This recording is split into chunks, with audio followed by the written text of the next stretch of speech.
Flo Kasearu avab Kai kunstikeskuses muresid, millega on kokku puutunud pea iga kinnistu omanik. Kasearu isikunäitus Ainult mitte minu tagahoovis kutsub mõtlema teemade üle, mis on seotud arendustegevuse ja muutustega. Flo Kasearu on kinnisvaraarenduse ähvardavat hingust ka ise tundnud, kui ta naabrusse kerkinud maja reklaamiti läbi vaate tunnustatud kunstniku Aiale. Isikunäituse koht Kai kunstikeskus on samuti sümboolne, kuna mere ääres asuv Noblessner on senini üks pealinna uusehitiste tulisemaid punkte.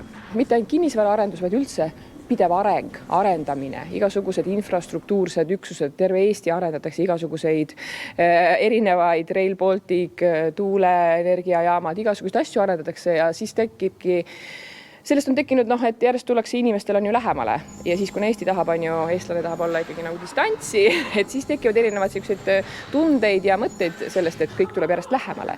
Kasearu toobki isikliku aiakese kunstisaali justkui viidates, et see oleks nagu minevikku vajuv väärtus ja peatselt peamegi privaatsust otsima muuseumist.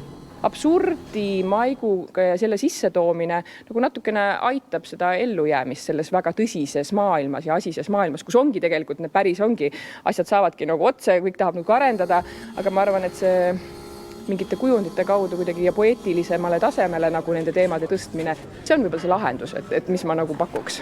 Flo Kasearu isikunäitus Kai kunstikeskuses jääb kogeda augusti alguseni.